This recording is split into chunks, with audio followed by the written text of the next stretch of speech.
Welcome to another episode, everyone. A black woman says that you cannot be pro-black if you marry a YT person. She says that she had a YT husband and realized that she had made a mistake, that she married the devil. Check this out. You cannot have a white spouse and be pro-black. And I'm coming to you from experience, okay? I didn't know that I had self-hatred for myself. That's crazy. Until George Floyd died. George Floyd died, and my white husband did not feel the way I felt. He wasn't angry. He thought it was sad, but he really didn't understand the gravity of seeing it, of one, it happening, and two, the way we saw it. Okay, and it shook me. And at first I was wondering if it was me, if I was being too sensitive. And then the wheels started turning, like, no, something else going on here. So I got into therapy, and I'm talking a week later, okay? And it took me some time. I had to go through some therapists. I went through 3.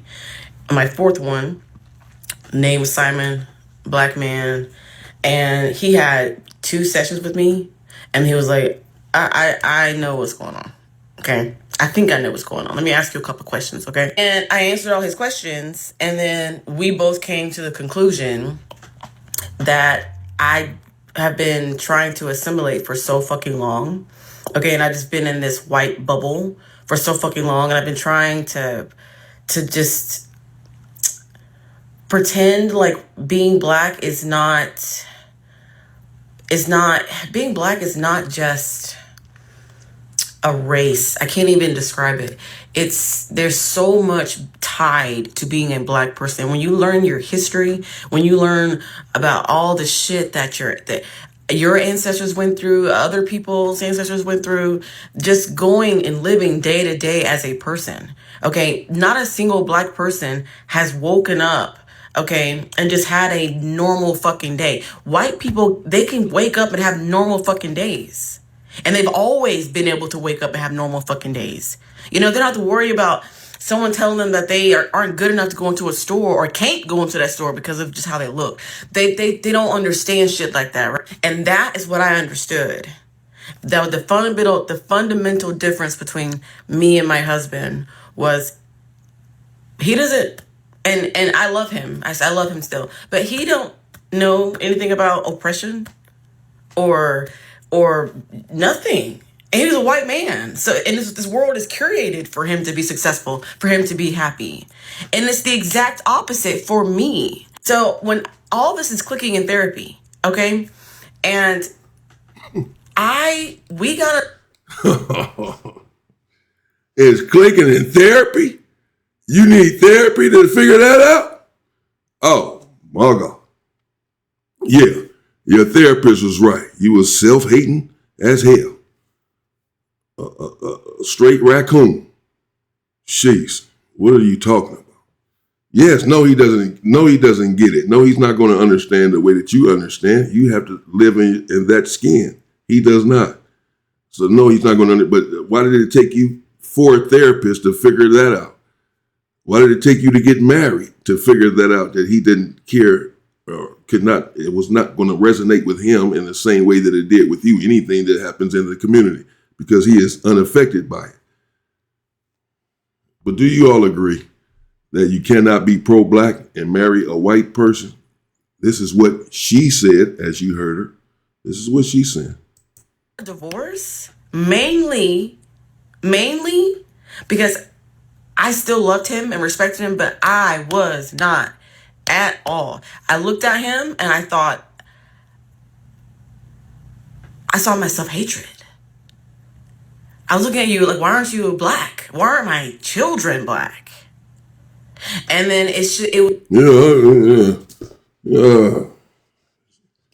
lady, you still respect him. Love is one thing, but how can you respect him? I'm not saying that he is a racist. I don't know him. Just because he is unaffected by George Floyd being snuffed out on live TV, okay, whatever. But I guess that doesn't necessarily make him a racist. Don't know if he's a racist, but he certainly benefits from white supremacy, as does every white person in this country. And he's indifferent, which makes him callous at minimum, and indifferent to the plight of an entire race, an entire human species. So that is unworthy of respect. So I can understand you saying that you still love him because you can't necessarily control that. But respect, how has he still earned your respect if he doesn't care about George Floyd being snuffed out? You still got work to do, sister. It was just, and I could never get over it. I could never get over it. Because I was like, listen, and then at the same time I'm in therapy, I'm reading all these books. I'm reading all this. This is when I found Nikki Giovanni in 2019, 2020. And I was obsessed. Her, James Baldwin, I'm in there, And the more I learned about just even some parts of my family. You in there, huh? It just felt like betrayal to myself to stay married to him. And it was hard. You think? She said she read some James Baldwin, so she in there. She read that Fire the next time, and now she turned up. Power to the people. Look, she throwing up the fist. Her hand was like that. She was throwing the fire. She closed it. Oh no, man. Don't know we can still trust you yet, sister. I'm trying to be on your side. I don't know if I can trust you just yet. You need a few more sessions of therapy. You talking about you still respect this man and all that. I don't know if I can trust you yet. I don't know, people. Is she all the way cured from her self-hatred? Is she? I'm not so sure. Sounds like it might still be a little bit down there. A couple of James Baldwin books not going to turn you around from being, you understand me, an Oreo. No. You just discovered this in 2020? Well, okay, I guess she's not my age, but let me know what you think in the comments. Can she be trusted? What's her name? Amber Miller, 168 on TikTok. Amber Miller. Amber. Oh, man. Oh, hell no. Your name may as well be Sally. Samantha. Amber. Yeah, it checks out. Hard. It was very hard.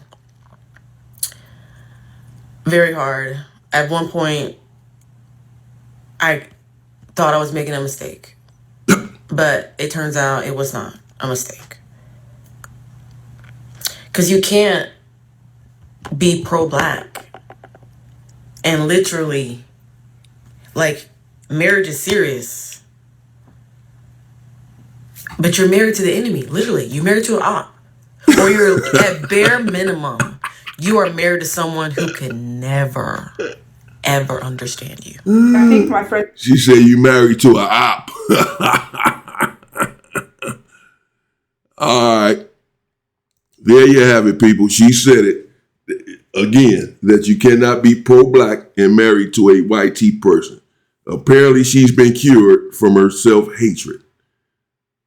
She did admit that she was suffused with self-hatred at some point, but says that she has overcome that the odds were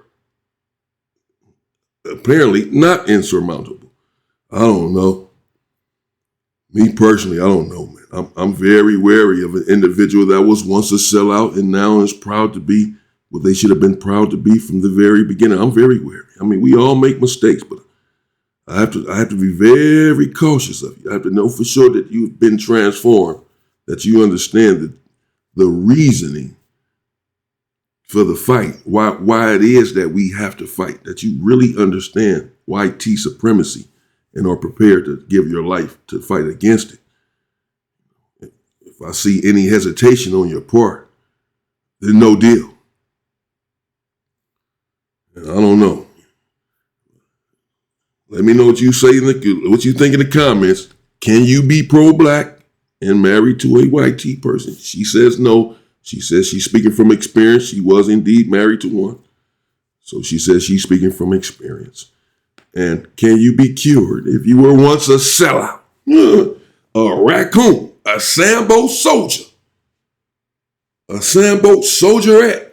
Can you all of a sudden become reformed, transformed into Malcolm X? Oh, man. Because you read a James Baldwin book. I don't know. Holler at me if you have a few more years of therapy. For right now, your ass is out. Stay safe and stay free, people.